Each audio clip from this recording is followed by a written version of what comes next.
Good evening and welcome to our Phi Beta Kappa Visiting Scholar Lecture. I'm Dr. Jason Kuntz, a faculty member in the biology department, and I'm president of the Augustana's Zeta of Illinois chapter of Phi Beta Kappa.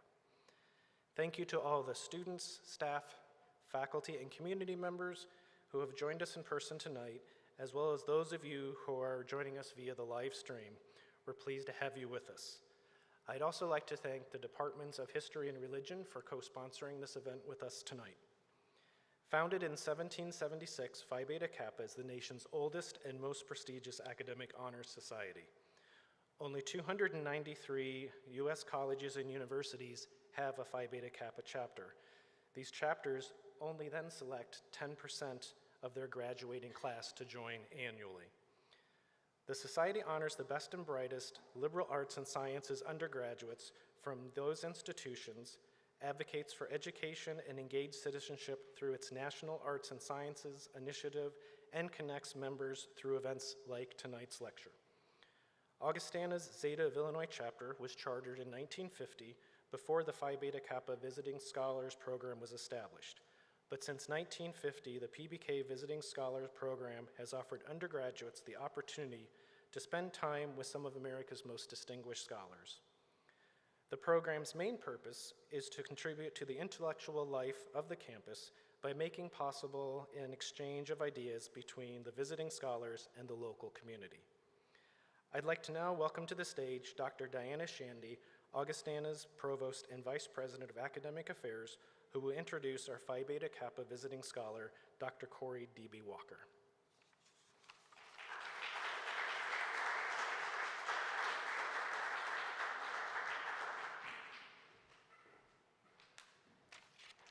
Good evening.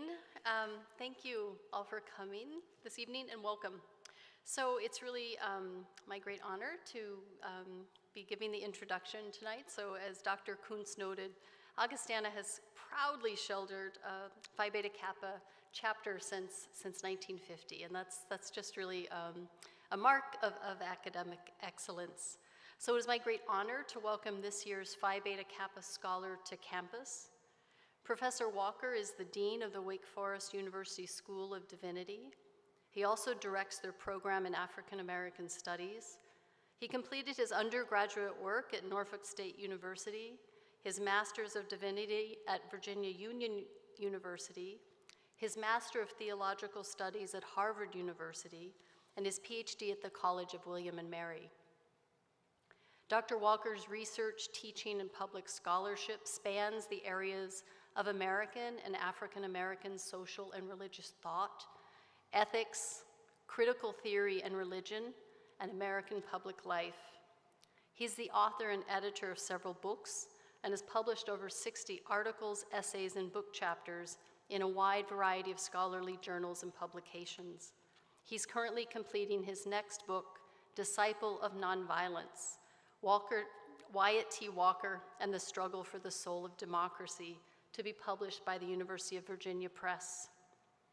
An ordained American Baptist clergy person, Dr. Walker speaks to congregations and communities across the nation, and we are so fortunate that he has come to speak with us.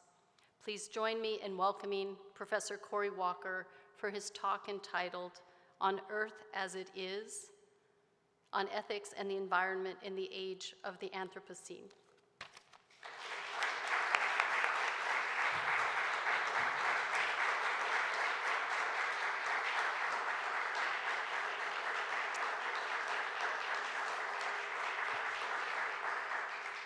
Thank you so much for that wonderful introduction, and thank you, Augustana community, for welcoming me here to this wonderful, wonderful intellectual community. I've had a great day with a number of the students here. Had a great conversation with them over lunch. Wonderful, wonderful hosts. I'm so thankful for Jason and for Sarah for their great hospitality. I'm so thankful. And I'm thankful for each of you for your wonderful and gracious welcome to this community. Tonight, what I'd like to do is have us think a bit about something that's in the news every day.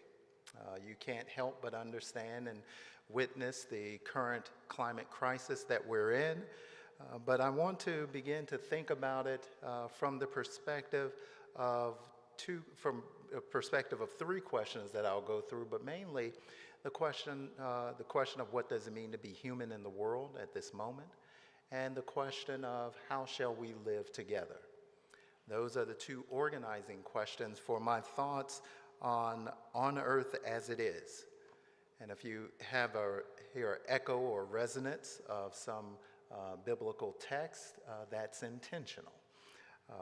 On ethics and the environment in the age of the Anthropocene. And I know we don't fully get to the age of the Anthropocene until possibly August of next year. But we've made a decision around when we begin to mark that moment when humans began to demonstrably change the climate, roughly around 1950, after the age of the nuclear bomb. So today's talk will move through three phases. First, we'll set up some preliminaries.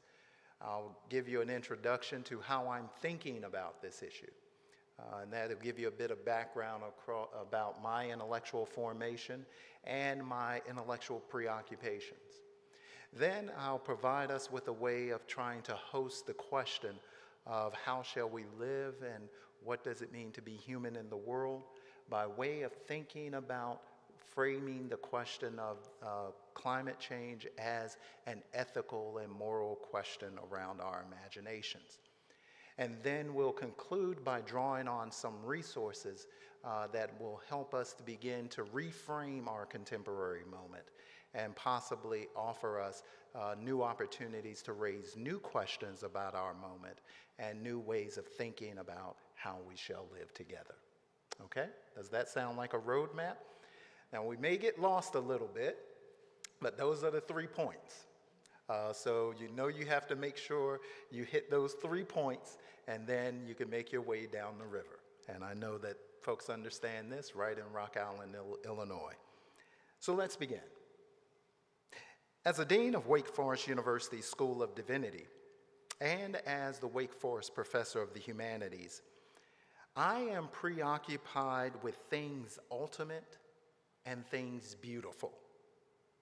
In other words, I take seriously those commitments of transcendence and the promise of the humanities for cultivating the requisite dispositions, habits, conditions, and attitudes for a flourishing life. Thus, akin somewhat to the work of the late Nathan Scott, I understand my vocation as something infinitely more than a mere game of managing words, of scrubbing them and polishing them, and putting them together in new and surprising combinations without apparent reference to life. I approach the concerns of tonight's talk as a theological thinker and as a humanities scholar. That is, one who is preoccupied with the theological meaning of the unique event of life of the first century Palestinian Jew and the generations of scholarship and thinking that have ensued, both sacred and secular. And one who is dedicated to the rich tradition of humanistic thought and inquiry, particularly as it is inflected through those other humans who were the ends of the beginnings of modernity. As such, my concern with the human condition involves me in both of these traditions and modes of thinking that are planetary in scale and in scope. Given the human condition is as much a part of the totality of the natural world and the created order, the focus of our thinking about life impinges on a planetary mode. It is thus a style of planetary thinking that I am interested in this evening. This is how I enter tonight's lecture. I'm also reminded of the bracing words of Sir Nicholas Stern to the Royal Economic Society in 2007 when he stated boldly and bluntly, climate change is a result of the greatest market failure the world has ever seen. The evidence of the seriousness of the risks from inaction or delayed action is now overwhelming. We risk damages on a scale larger than the 2 world wars of the last century. The problem is global, and the response must be a collaboration on a global scale. Analogously, the climate crisis represents a tragic vision, the atrophy of our moral and ethical imagination. That is, in the words of Stephen Gardner's challenging metaphor, we now face the perfect moral storm. The challenge of this perfect moral storm is one that must be met by confronting the full scale and scope of the crisis we face and then marshaling the resources to empower us to envision new modes of being and belonging in the world. The severity of the climate crisis and the crisis of our moral and ethical imaginations requires a response that combines our deepest held commitments with our concerns about the very nature and fate of life itself. We thus confront 3 interrelated questions and sets of concerns. 1, how do we understand the complex and interrelated issues of ethics and the climate crisis? In other words, we're going to have to think ethics, experience, and epistemology in an interrelated manner. What theoretical resources are available for us to critically and comprehensively grasp the magnitude of this nexus of penultimate and even ultimate concern? How do we fashion a set of compelling ideas to ignite and sustain planetary practices for life? These 3 questions are our organizing questions for thinking this evening. And we open with a scene that inspired a generative form of critical thinking from a quarter century ago. As the world stood with a mix of emotions as the United States unleashed a power heretofore unknown in the human experience over Japan in 1945. In 1998, Arundhati Roy, best known then as the Booker Prize-winning novelist of The God of Small Things, published one of her first essays, The End of Imagination. This essay extends an invitation to revisit 1945 without triumphalist nostalgia, but with all the world-ending defying audacity announced then and in May of 1998 when India unleashed its first nuclear bomb. Yet while 1945 marked a moment and the beginning of a movement to ban nuclear weapons, 1998 stands as a stark reminder of not only the end of imagination, but also humanity's continual march toward a horizon we do not have to imagine, for we have experienced it. First in Hiroshima, then in Nagasaki, and now for life and living in the long shadow of this nuclear experience. In his rigorously and wonderfully argued and thought-provoking book, The Climate of History in a Planetary Age, University of Chicago scholar Dipesh Chakrabarty rightly reminds us that climate change and the Anthropocene are thus problems that are profoundly political and that challenge our received political institutions and imaginations at the same time. Chakrabarty is insistent that we must fundamentally rethink human being and belonging in the world. Our contemporary conjuncture, a moment of planetary polycrisis, a moment of planetary polycrisis that is cultural, political, economical, and environmental, requires new forms of thinking in order to elaborate new forms of living. Just as the dawn of the nuclear age in 1945 had Robert Oppenheimer returning to the Hindu text, now I am become death, the destroyer of worlds, and in 1998, in Arundhati Roy's stirring essay, The End of Imagination, both Oppenheimer and Roy precipitate a critical recognition that something fundamental in the world has changed, and subsequently, we must fundamentally change as well. Writing in 1998, the indefatigable Noam Chomsky argued, if we do not like what we find when we look at the facts, and few will fail to be appalled if they take an honest look, we can work to bring about changes in the practices and structure of institutions that cause terrible suffering and slaughter.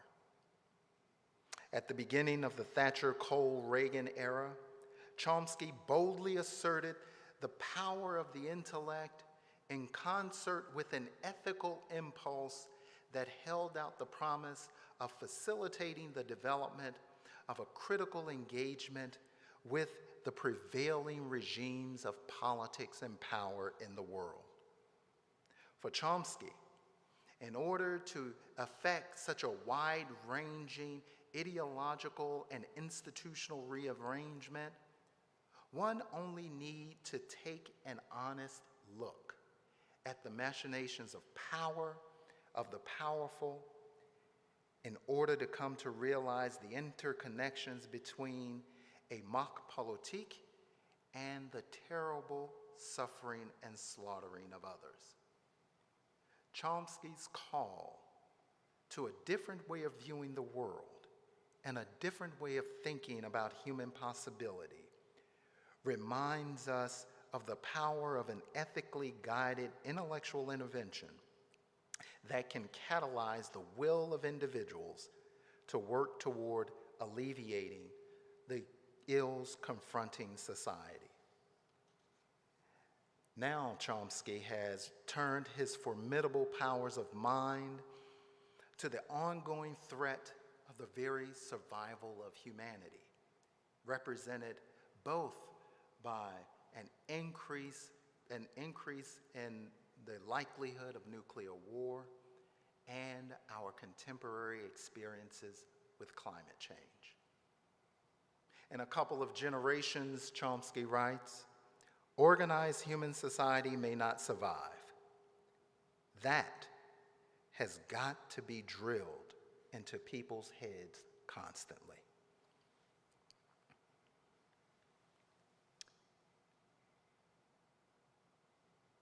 There is unequivocal evidence that the earth is warming at an unprecedented rate. Human activity is the principal cause. The facts and the science are clear. We are in a climate emergency. Yet this statement misstates our concern. The climate is responding in ways that are consistent with the way it would respond given the condition of the concentration of greenhouse gases on Earth. The climate emergency is a human emergency, for it is we who cannot exist outside of the fragile yet fertile atmospheric conditions that characterize the period of the Holocene. The existential threat to humanity by the heating of the Earth's atmosphere is one that is well known and has been known for over 3 decades. Climate change, the recent 6th report of the IPCC states, is already affecting every region on Earth in multiple ways. The changes we experience will increase with additional warming. So the facts are clear, the science is clear. As Kevin Anderson reminds us, the question now is, how do we interpret what we shall do as humans on this earth? But it is not a moment for climate dismay or for climate doom, because we know we have the potential to change. And as James Baldwin reminds us, I think we must believe it is possible. In our contemporary moment, marked by deep political tension and partisan divides, political disagreements around process, program, and principle are rendered as foundational and absolute conflicts of ultimate concern.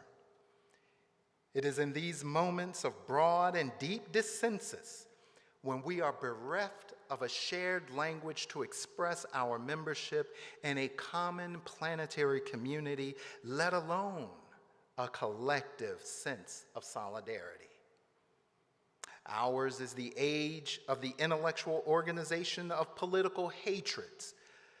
These are the words of the French essayist Julien Benda, used to describe the opening decades of the 20th century in his 1927 hard-hitting polemic, The Treason of the Intellectuals. Perhaps the framing Benda offers can be instructive in the opening decades of the 21st century. Namely, ours is the age of the theological organization of political hatreds. What I mean by this is, in our highly polarized moment, we are not dealing simply with politics or partisanship, but about life itself and life cast in the most ultimate terms. We are experiencing a moment in which our political preoccupations are framed within a theological architecture that provides meaning along a vertical axis, such that politics are the very means toward fundamental theological ends. The theopolitical drama of January 6, 2021, stands as an exemplary instance of a deeper problematic that is our contemporary experience in the world, where we see the erosion of democratic sensibilities with the exaltation of authoritarian tendencies. The actions and contestations by Christian nationalists stand as a stark reminder that religiously significant languages exceeds the properly political. In a deeply stratified and continually polarized society, the function of partisanship has an ultimate answer. That is, either you believe in my way, or there shall be no way. When the world of politics is understood as absolutely discontinuous with the meaning of all of life and all of existence, we must begin to think quite differently about politics and understand that the political and the theological overlap in some significant and very consequential ways. Thus, we must begin to think about the relation of democracy and its sacred counterparts not as mutually exclusive and antagonistic, but quite possibly as the very condition of understanding the reconstitution of life together and of human being and belonging in the world. If we do not forge a robust thinking, which opens up new possibilities to exist with visions of human community and belonging that move beyond our differential hopes and histories, then our future may be one that's best summed up in the expressions of the old African American spiritual. God gave Noah the rainbow sign. No more water, the fire next time. Harvard philosopher Stanley Cavell's well-known critique of John Rawls' iconic text of 1971, A Theory of Justice, is a prescient reminder that the conditions whereby those who are not only heard but cannot be heard must be taken into account for any robust understanding of how we can build a just and responsive community that then incorporates and includes all of us. A new solidarity must be born, a new ethics that cannot be an ethics of the same, a call for a new politics and a new commitment that reminds us that fundamental redefinition and foundational reconstruction enables us to build new modalities of community and new modalities of being and belonging in the world. Thus, we are involved in a process that moves beyond just the formalist ethics to an ethics of the event, akin to the work of Alain Badiou.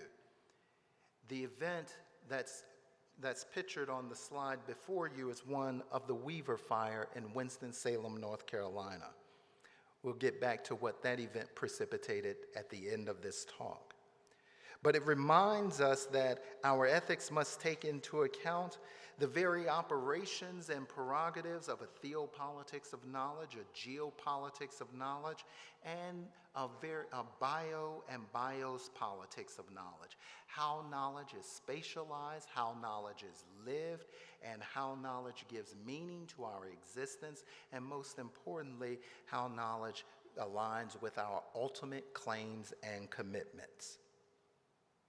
To bring these issues to the surface is to remind ourselves that our consciousness is formed by the ways in which knowledge affirms, the ways in which knowledge aligns with and gives meaning to and shape for the ways in which we live in the world.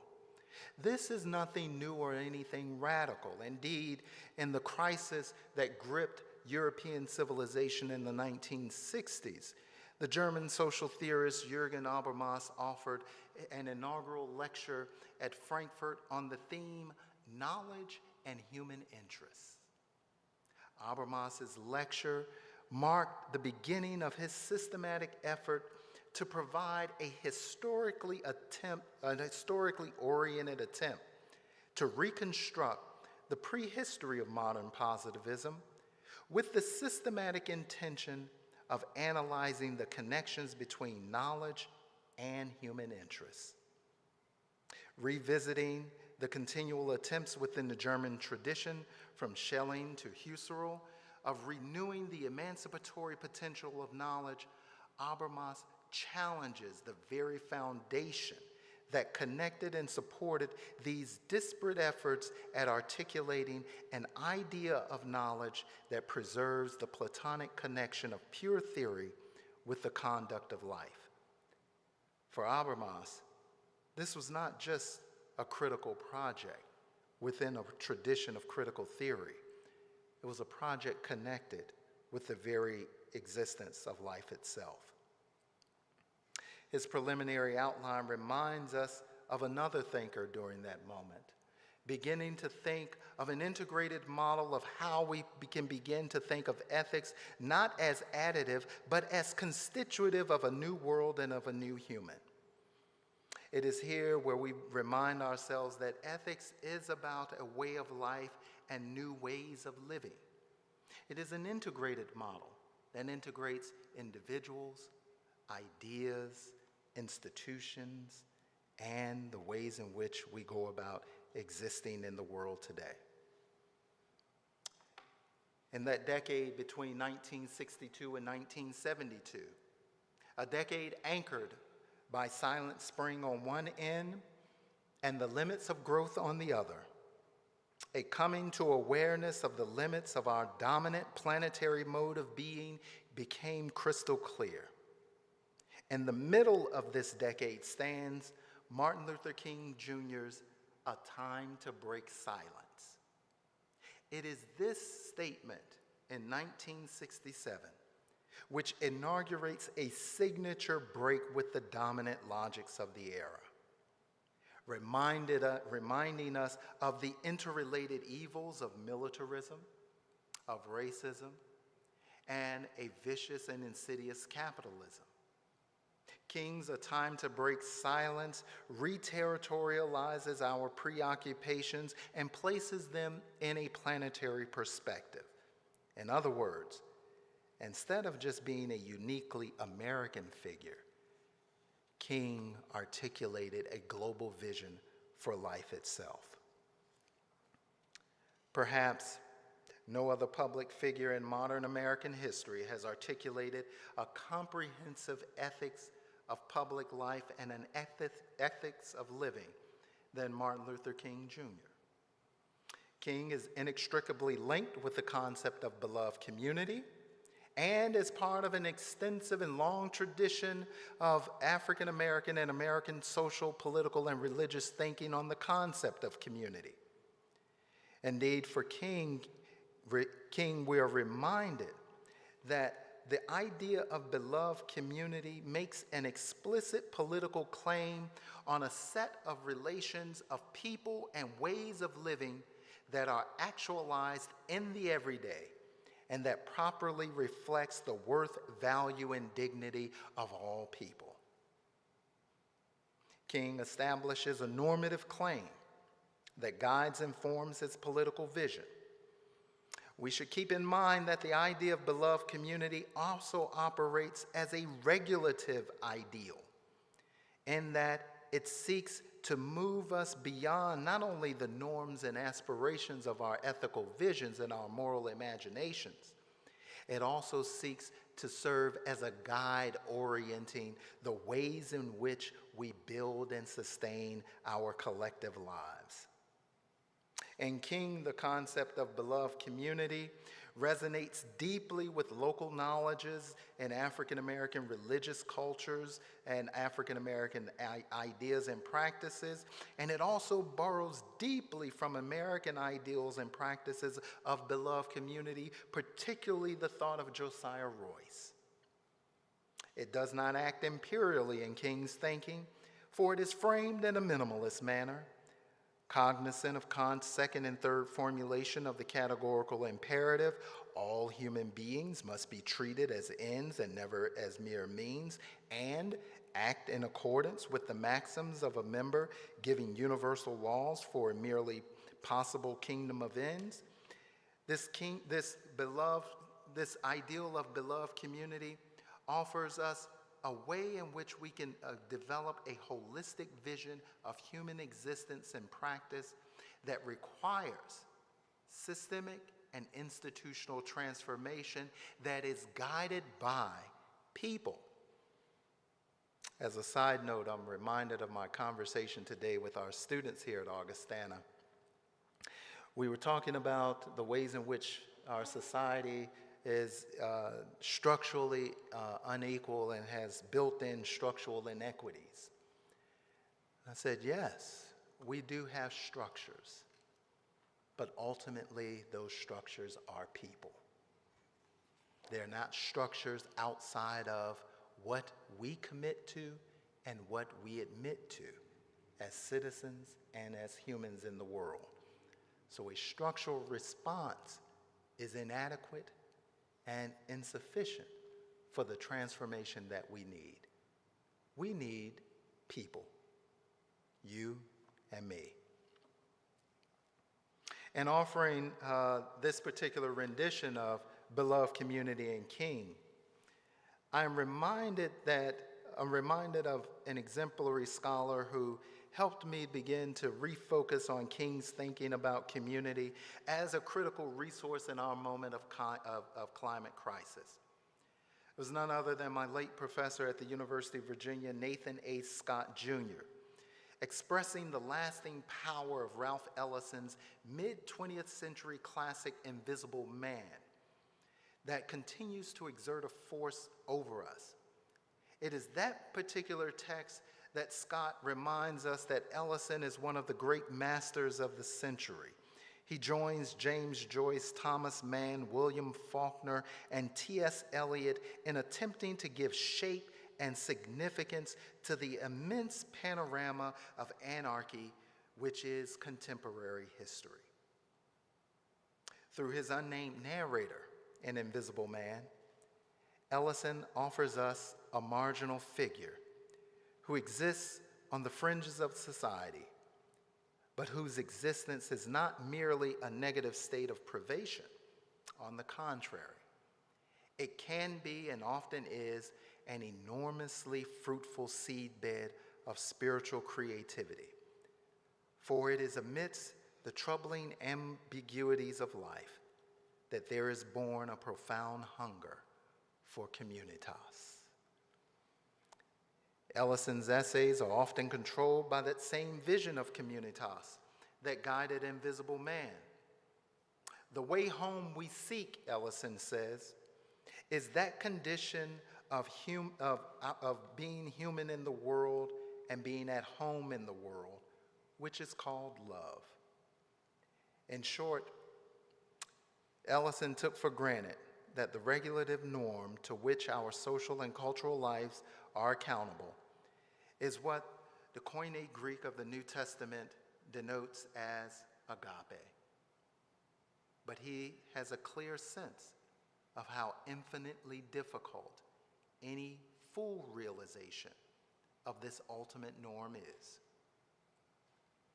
To be sure, the unnamed narrator in Invisible Man raises a most troubling question, and one that confronts us with all the ferocity of and all the force of the intensity of now. Can politics ever be an expression of love? Nathan Scott reminds us of the capacity of those marginal figures to be the prophetic harbingers of communitas, the vision of an open society in which all the impulses that are normally bound by social structures are liberated, so that every barrier between I and thou is broken down, and the wind of communitas may blow where it bloweth. Ellison's thinking of community, as inflected by King's notion of beloved community, reminds us and facilitates a critical recognition that it is community which is in crisis right now, and that the climate crisis is exemplary of a deeper, more fundamental human crisis of being and belonging in the world. In other words, we are reminded that we exist not through just dominant peoples, institutions, and ideas, but rather through those marginal ones, those liminars, who lift communitas into the subjunctive mood, dwelling on the edges of established order, puncturing the cliches associated with status incumbency and role-playing, and filling up open spaces of future possibility. Perhaps it is this form of thinking that will enable us to open up to a capacious understanding of ethics in light of our climate crisis, one in which King's Riverside speech points to, one in which the existential threat to humanity with global climate change not only reminds us of our ways of having to live beyond our means have called us all into crisis, but that the old politics of denial, deflection, division, and despair are not sufficient for our contemporary moment. Perhaps, just perhaps, we have to move beyond prefix forms of justice to a much more fuller and planetary condition of justice. For us at Winston-Salem State University, at Wake Forest University, this issue came home to us in a moment of crisis. It was a moment in January of 2022 when we were confronted with close to 600 tons of ammonium nitrate fertilizer that caught fire at the Weaver Company in Winston-Salem, North Carolina. The fire presented a historic and unprecedented danger to the surrounding community, including parts of the Wake Forest University community and parts of the Winston-Salem community. However, the Wake Forest University community's composition stood in stark contrast to the community immediately surrounding the Weaver Fertilizer Company plant. The community immediately surrounding the Weaver plant is composed of over 80% citizens of color, with approximately 40% of those citizens living below the poverty level. By contrast, Wake Forest University is an elite, leading national university where close to 70% of the student body is white and the student family median income ranks among the nation's highest. The Weaver fertilizer fire brought into sharp relief the deeply divergent lives and life chances of two communities, one predominantly white and well-resourced, and one predominantly black and brown and precarious. Angela Davis raises the question, how do we imagine a better world and raise the questions that permit us to see beyond the given? This question animated the ways in which a group of scholars, activists, journalists, and policy officials came together for our first Environmental Justice Institute to begin to flesh out what thinking together looks like and how we can forge new frames of thinking and understanding in order to build a more just and sustainable world.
Walt Whitman's iconic statement from Democratic Vistas in 1871 reminds us that democracy is a great word, but a word whose history has not yet been written.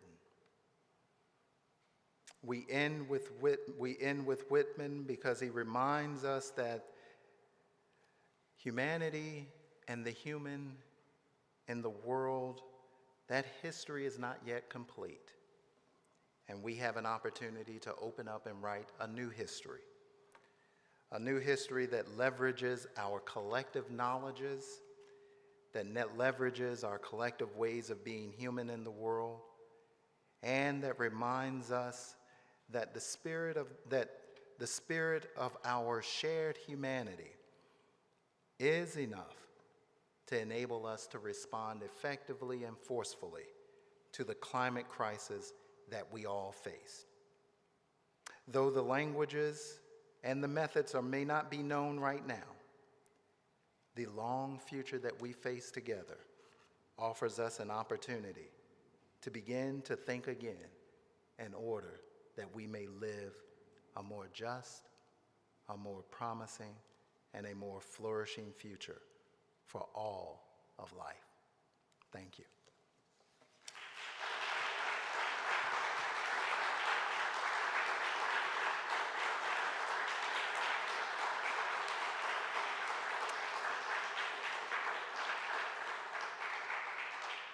I do believe we have a few moments for any questions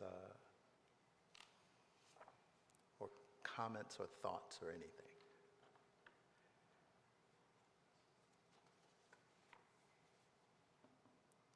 And if we don't have any, we do have a reception where we can continue the conversation. You have a question? Go ahead. So you talked about changing our understanding of ethics, Mm-hmm. more of a community-based idea, but how will we actually start to do that? Well, the reason I use Martin Luther King Jr. because before he existed and before the Black freedom struggle in the U.S. existed, such a moment like this and such an understanding of our world as you've taken as a given did not exist. That was an impossibility.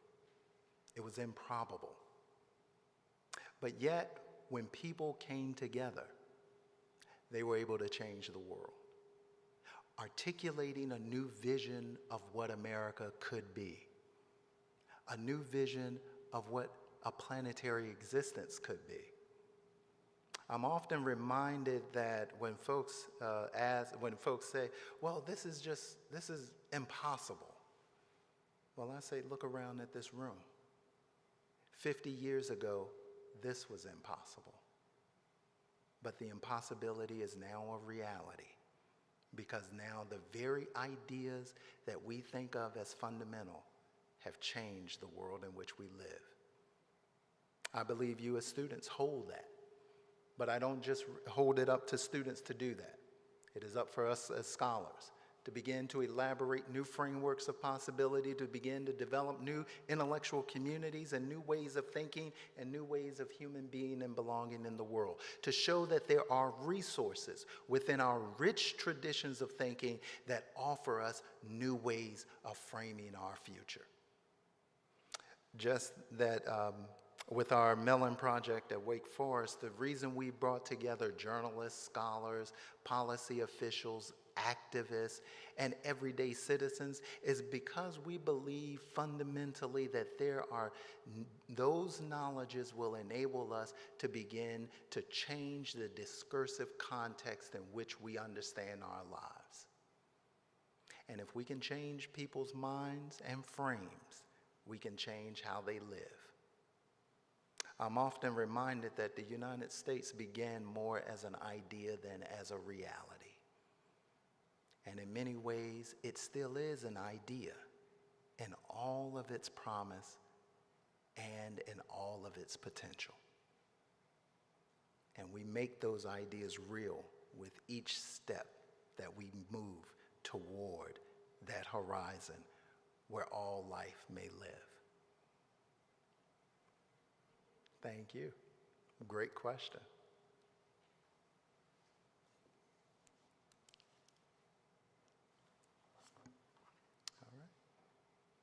question? Yeah, go ahead, yeah.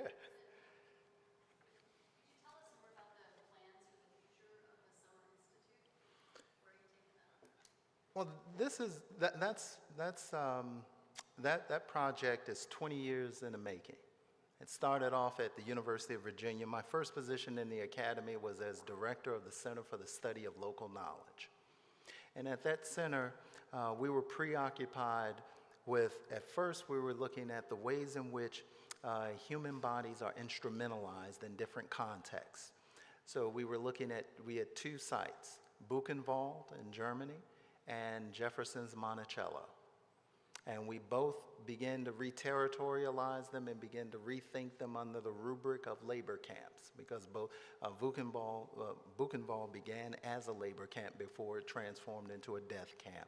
And of course, Jefferson's Monticello, teeming with hundreds of enslaved Africans, was not just the home of the third president of the United States, it was a manufacturing center. So we had a conceptual change.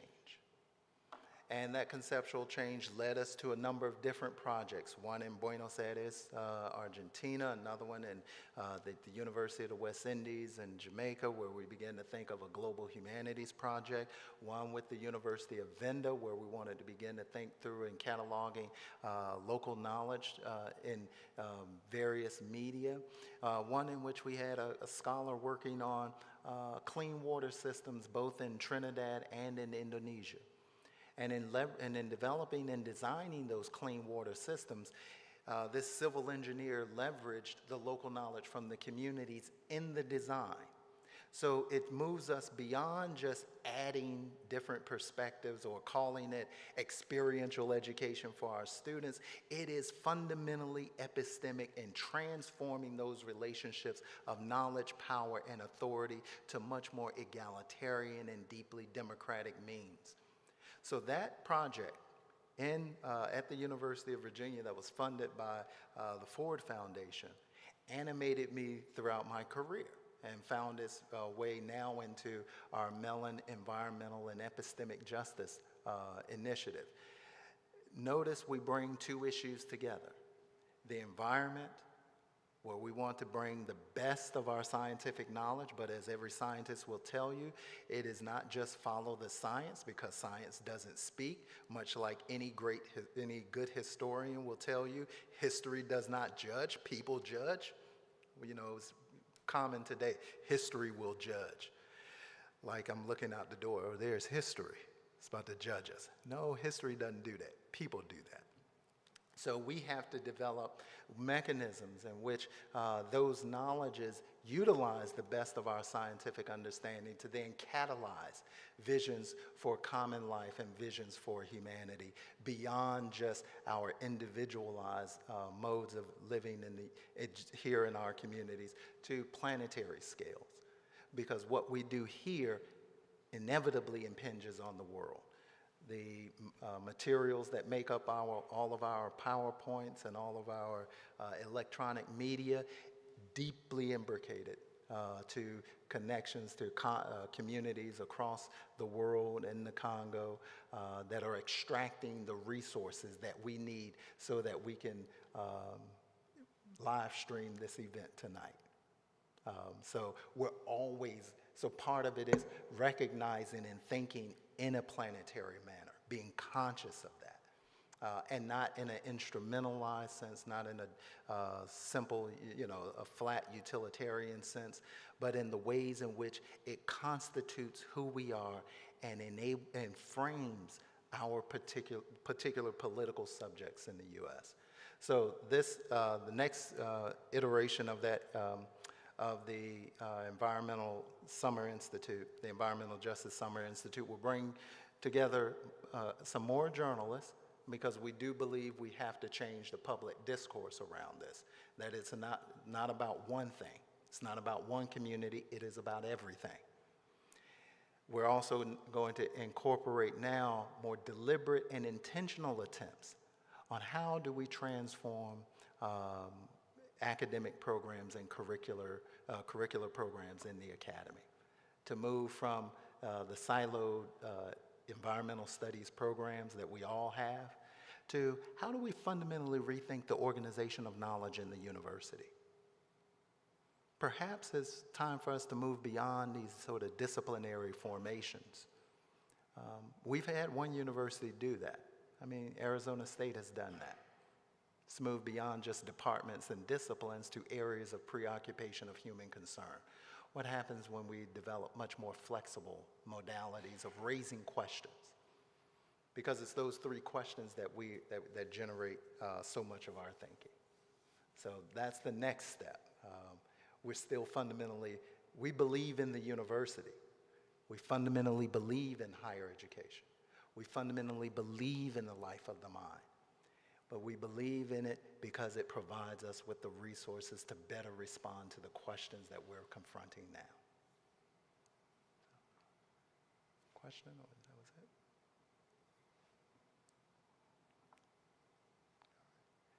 Thank y'all so much.